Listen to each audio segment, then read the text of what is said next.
A Place Called Home by Laurie Wick. Chapter 36. The first hit of cold air took her breath away as Christine stepped from the warmth of the kitchen. She shivered a little as she walked to the barn. The door was kept closed in this weather, and when Christine got inside, she lit a lamp to see.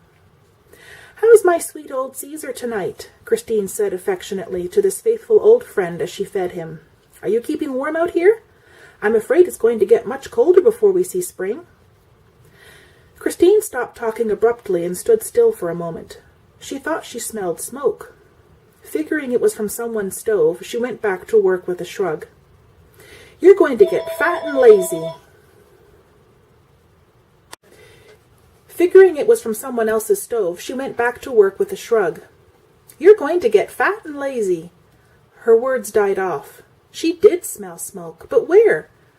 Not until Christine stepped completely out of Caesar's stall did she see the cause. The barn was on fire over by the door. Christine did not panic, but ran toward the blaze, stripping off her coat as she hurried. With the coat, she began to beat at the flames, but they were spreading quickly out of control. Feeling the heat on her face, Christine knew she had to get out. The animals! Quickly, Christine ran to Caesar's stall. He had been strangely quiet tonight, Christine thought absently, as she grabbed the scruff of his neck and began to pull. She knew opening the door would fan the flames, but she had no choice. Throwing the door open, Christine ran out into the cold. Taking deep breaths of fresh air, she left Caesar some 10 feet away before running back to the barn. Hesitating at the door, Christine could see that the flames had multiplied in those few seconds. Taking the hem of her skirt, she covered her face and charged back in.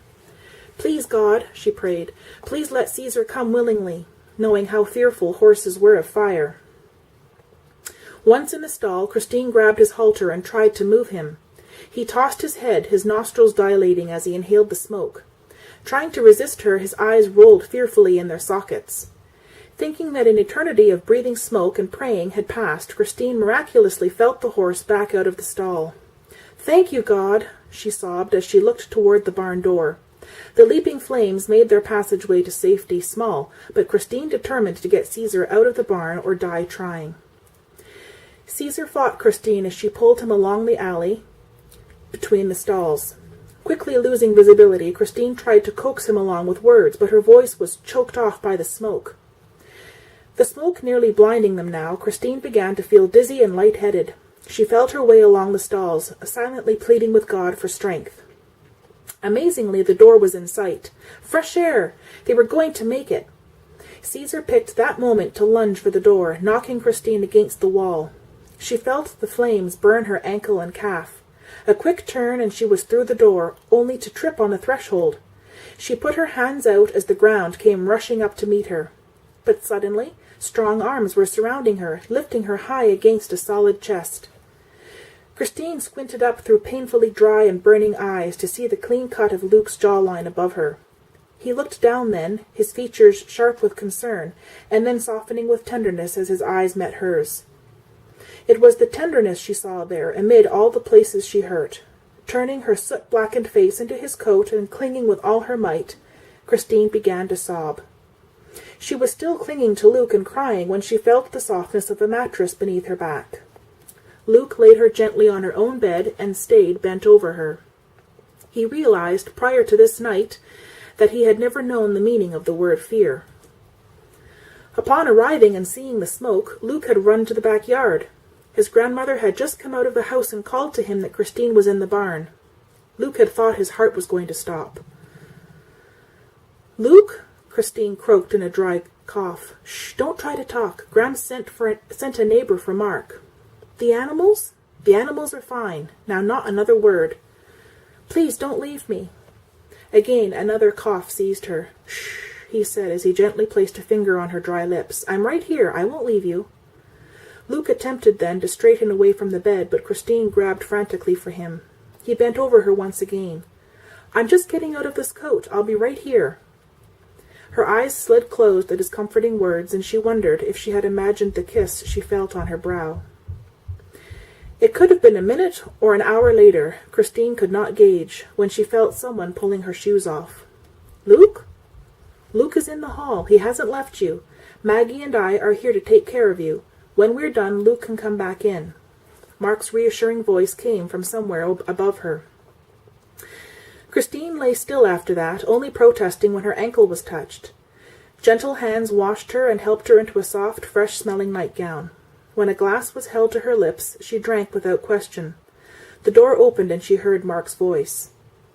"You haven't much time before the powder does its job." Before Christine could work through these cryptic words, Luke was back beside the bed. Easing down on the bed beside her, Luke watched as Christine focused in on his face and smiled. Luke smiled back as he placed a hand on either side of her, knowing the medicine was taking effect. Christine reached to the face above her and touched Luke's cheek. Her smile broadened when she realized he was really there. "I'm here," he said softly. Christine's hand dropped to the front of his shirt, where she grabbed a fistful of material and hung on. "I have to go to sleep now." Her voice was slurred, and she made no move to release him. "All right, I'll see you in the morning." Her eyes slid shut, and Luke sat quietly a moment before Christine's eyes flew open again. "Luke? I'm still here. Do you like apple pie?" "It's my favorite," he answered in bemusement, wondering what had brought this on. Her eyes closing again, Christine let out a huge sigh. Luke sat with her long after her breathing evened out, and the hand holding his shirt fell slack against her side. Luke found it hard to breathe when he thought of how close he had come to losing her. You didn't withhold your love from a person just because it might be risky. This was clear to him now. "She'll be fine, Luke." Mark's voice spoke from the foot of the bed. "What if she wakes in the night and calls for me?" Luke loved the fact that she wanted him there, and soon he would tell her just how much he wanted to be there. "Maggie is staying in the guest room just in case she wakes up, but it's not likely. She'll sleep through the night, and you can come back in the morning. Your losing a night's sleep is not going to help anyone."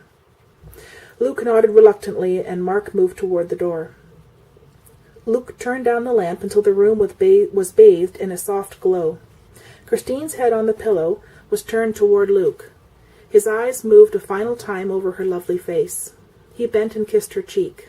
"Good night, Christy." Luke's words came softly as he sat, almost in wonder, over the realization of the love he felt in his heart for this woman.